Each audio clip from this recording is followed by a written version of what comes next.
She lost everything, her parents' cafe, her dreams, her future, all taken by the cold, ruthless Kian Voss. But when he re-enters her life, the line between hate and desire blurs. Sparks fly, secrets are revealed, and a love she never expected begins to form. Can Elara forgive the man who destroyed her life, or will revenge consume them both? Watch as betrayal turns into passion. He took everything from her, but ended up giving her his heart. Don't forget to subscribe, like, and comment. The smell of freshly ground coffee beans lingered in the air, warm and comforting like a familiar embrace. Elara moved between the tables of her small cafe with practiced ease, balancing a tray of steaming mugs. The morning rush was her favorite part of the day, the hum of conversation, the clinking of cups, the soft jazz playing from the old speaker she kept behind the counter. This place was more than a cafe. It was her safe haven, her parents' dream brought to life. They had built it from nothing, brick by brick, before they were taken from her in a car accident 3 years ago. Since then, Elara had kept the cafe running by sheer willpower. She poured her grief into every cup she served, every pastry she baked, determined not to let the memory of her parents fade. The bell above the door chimed, snapping her out of her thoughts. A man stepped inside, the kind of man who immediately shifted the atmosphere of a room without even trying. Elara froze, her fingers tightening around the tray. He was tall, well over 6 feet, with broad shoulders and a presence that was both magnetic and intimidating. His suit was tailored to perfection, deep charcoal gray, and he carried himself with the calm confidence of someone who owned everything he touched. His dark hair was slicked back, his jaw sharp, his expression unreadable. Kian. She didn't know his name yet, but something about him screamed power, screamed danger. "Good morning," Elara managed, forcing a polite smile as she set the tray down. "Table for one?" He didn't sit. Instead, he reached into his briefcase and pulled out a folder, placing it on the nearest table with a soft thud. "Elara Quinn?" His voice was smooth but cold, like polished steel. "Yes. My name is Kian Voss. I represent Voss Holdings. I'm here on behalf of your late father's creditors." Her heart lurched. Creditors? He opened the folder and slid a document toward her. "Your father took out substantial loans before his death, loans he never repaid. The cafe and the land it sits on were used as collateral. The debt has been transferred to us, and as of this morning, we now own this property." Elara's stomach dropped. "This must be a mistake." "I'm afraid it isn't." He tapped the document with a perfectly manicured finger. "It's all here. Legal, binding. Effective immediately." "No," she took a step back, shaking her head. "No, this cafe is mine. My parents worked their whole lives for this place. You can't just walk in here and—" "I can." His tone didn't change, but there was a flicker of something in his eyes. Regret? Amusement? She couldn't tell. "And I already have. You need to vacate the premises within 48 hours. Demolition will begin next week." The words hit her like a slap. Demolition. Her throat burned. She wanted to scream at him, throw the papers in his face, but the weight of the news pinned her to the floor like lead. "This cafe is all I have left," she whispered, her voice trembling. Kian's expression remained impassive. "I'm sorry. It's just business." Just business. She hated him in that moment, hated his calmness, his expensive suit, the way he looked at her as though she was nothing more than an inconvenience in his schedule. "I won't leave," she said finally, her voice low but steady.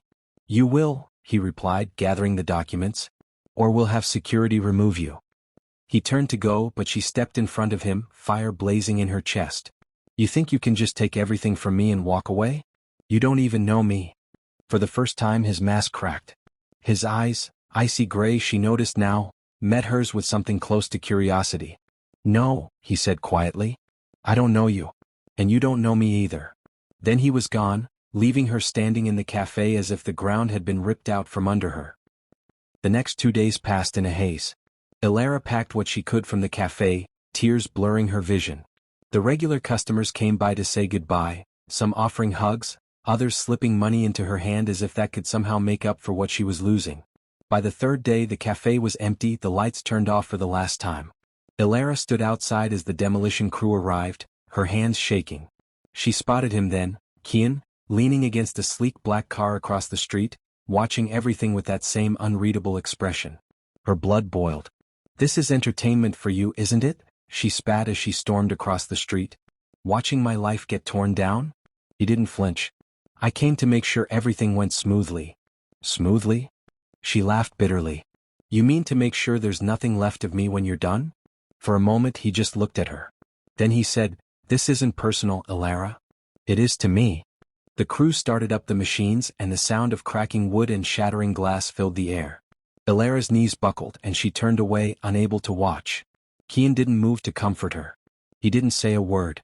He just stood there, a silent shadow in the morning light.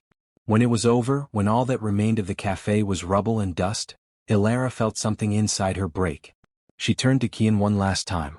You might have taken my cafe, she said, her voice hoarse, but I swear you will never take my dignity.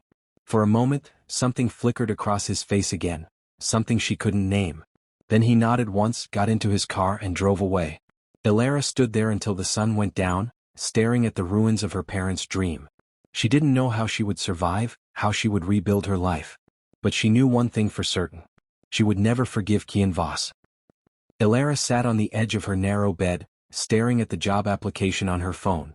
Her fingers hovered over the submit button, but her chest felt tight. A personal assistant job. For him. She had spent the last 2 weeks looking for work, sending resumes everywhere, but nothing stuck.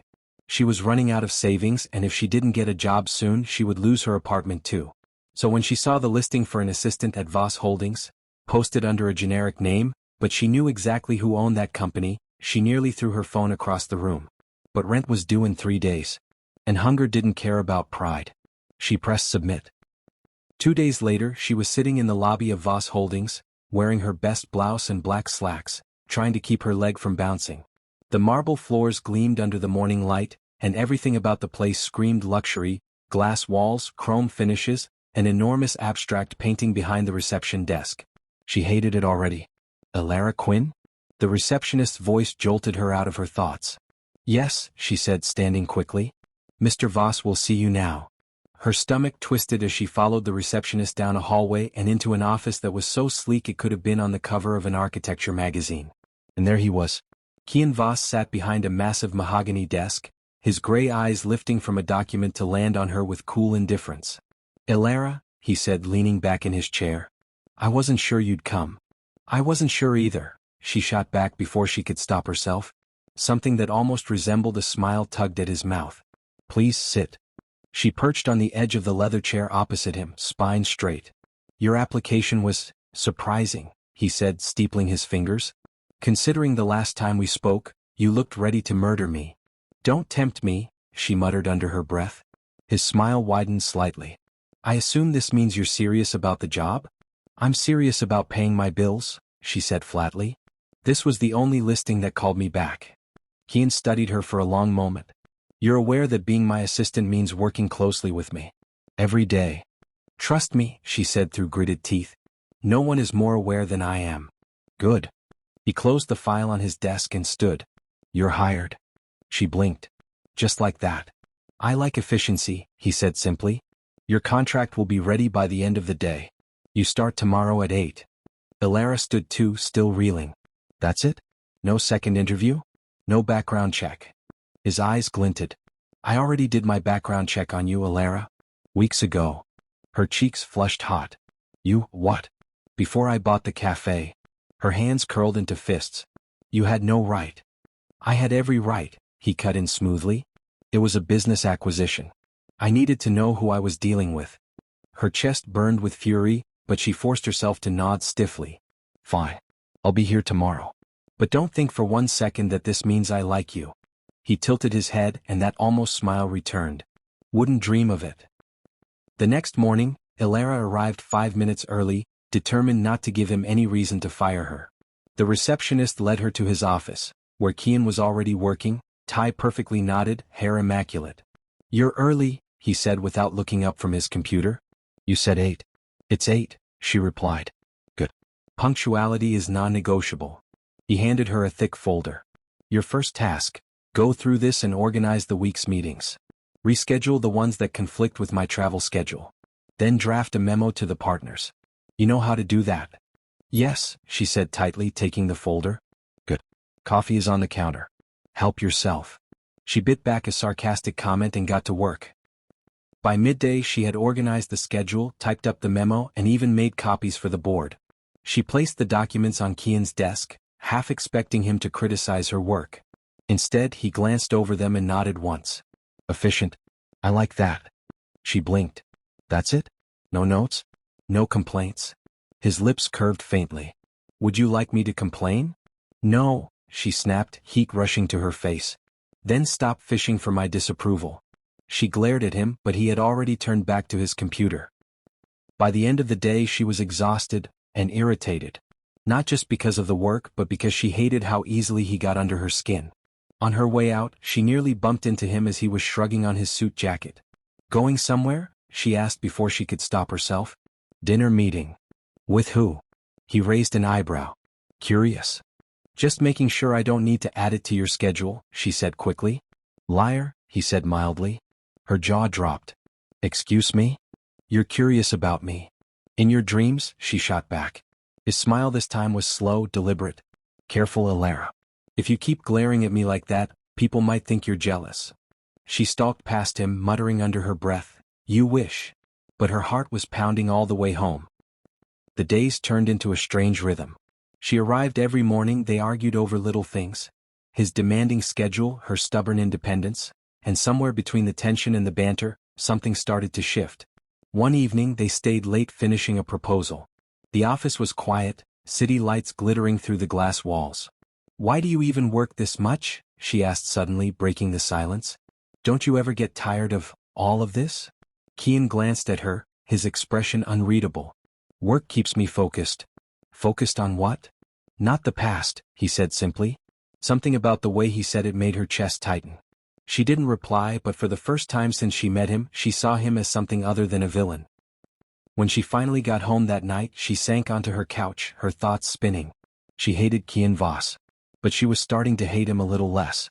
And that scared her more than anything. Elara slammed the folder onto Kian's desk with a little more force than necessary. You rescheduled the board meeting without telling me, she said, her tone sharp. Do you have any idea how many calls I had to make to fix the mess that caused? Kian didn't even flinch. He simply looked up from his laptop, his gray eyes cool and calm as ever. I told you yesterday to clear my Thursday morning. You said move a call, not rearrange half the week. He arched one perfect eyebrow. You're my assistant, Elara. You adapt. Her blood boiled. You know, for someone who claims this is just business, you sure enjoy making my life difficult. For the first time all morning, Kian's calm cracked. He leaned back in his chair and regarded her with something between amusement and irritation. You think I enjoy this? He asked quietly. Yes, she snapped. You swoop into people's lives, take everything they care about, and walk away like it means nothing. Then you sit there and act like you're doing me a favor by letting me work for you. He stood then, slow and deliberate, coming around the desk until he was standing in front of her. Do you really think I took your cafe just to hurt you? He said, his voice low. Yes, she said, her chest rising and falling. What else could it have been? Something dark flickered in his eyes. It was never about you, Elara. Then what was it about? He hesitated, jaw tight, as if debating whether to say more. Then he exhaled. My father lost everything 10 years ago, he said finally.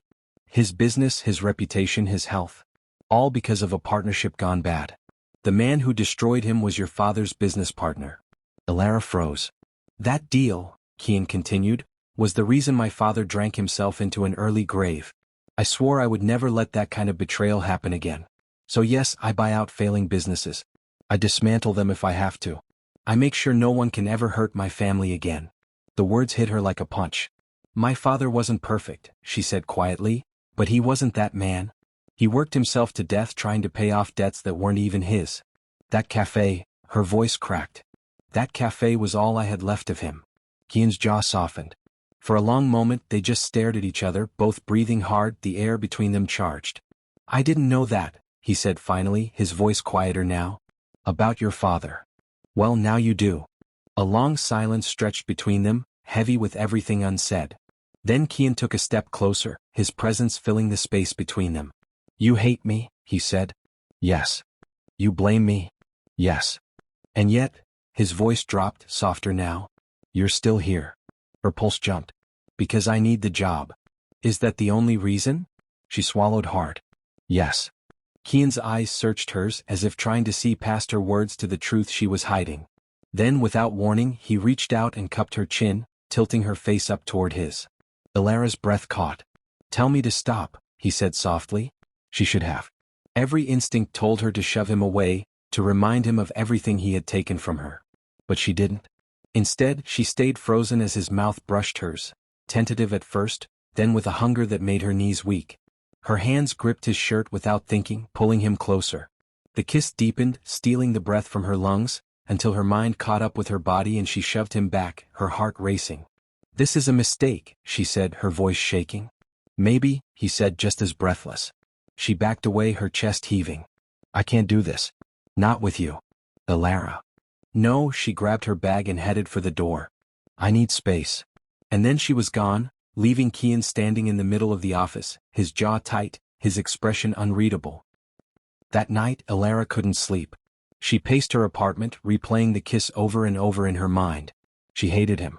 She hated what he had done to her life. So why did her lips still tingle when she thought of him? She grabbed her phone, desperate for distraction, and froze when she saw the message notification from an unknown number. "Meet me at the cafe site. Midnight." Her heart pounded as she debated whether to go. Every rational thought told her to ignore it. But curiosity, and something deeper she didn't want to name, won out. The lot where the cafe once stood was dark and silent when she arrived, the faint smell of dust and concrete still in the air. And then she saw him. Kian stood in the middle of the lot, his hands in his pockets, his shirt sleeves rolled up. "You came," he said softly. "You didn't say why," she said warily. He gestured toward the corner of the lot where construction equipment sat idle. "Because you should know what I've been doing here." She frowned. "What do you mean?" "I'm rebuilding it," he said simply. Her breath caught. "What?" "The cafe. Your cafe. I bought back the property. Hired contractors. I was going to surprise you when it was finished." Her heart twisted, a storm of emotions rising all at once. Shock, anger, confusion. "Why?" she demanded. "Out of pity?" "No," he took a step toward her. "Because you were right. It wasn't just business. I took something from you that I had no right to take. And I can't give you your father back, Elara, but I can give you this." She shook her head, tears burning her eyes. "You don't get to do this. You don't get to destroy me and then play the hero." "I'm not trying to be a hero," he said, his voice rough. "I'm trying to make things right." But Elara couldn't breathe, couldn't think. "You should have told me," she whispered. "Instead, you kept me in that office working for you while you were doing this behind my back, like I'm some charity case. That's not what this is." But she was already walking away, her heart pounding, her mind a mess. "Stay," he called after her. But she didn't. She couldn't. Because if she stayed, she might not hate him anymore. And she wasn't ready for that. Elara stared at the rebuilt cafe, her fingers gripping the strap of her bag so tightly it left imprints on her skin. The familiar bell above the door chimed as she stepped inside, her breath catching. Everything looked exactly the way it had been before, only better. The counters were polished, the shelves stocked, the scent of freshly baked bread and roasted coffee beans welcoming her like a warm hug. It was perfect, almost too perfect. And there he was, Kian. He was leaning casually against the counter, his sleeves rolled up, the corners of his lips curved in that infuriatingly calm half-smile he always wore. But this time there was something different in his eyes, something softer, more vulnerable, more real. "You came," he said quietly, not a trace of amusement in his voice. Her voice faltered. "I don't know what to say." "Then don't say anything," he replied. "Just look around." Elara's gaze swept the cafe. The sunlight streaming through the windows made the wooden floors glow. The menu board was neatly written, the plants at the corners thriving. Everything screamed home. This is incredible," she whispered, tears pricking her eyes. "It's yours," he said simply. "You did all this for me?" He nodded, taking a step closer. "I never wanted to take your life away, Elara. I thought I had to get what I wanted. But watching you fight, watching you survive, I realized I didn't want to destroy you. I wanted to protect what was yours. And more than that." He stopped, swallowing hard, and she felt the weight of his words settle between them. "More than that?" she asked, voice barely audible. "I love you, Elara," he said finally, the words raw and unguarded. "I never planned to.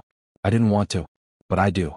I've loved you since the first time I saw you defend that cafe, defend your parents' memory, defend yourself against me. I can't stop thinking about you. I don't want to."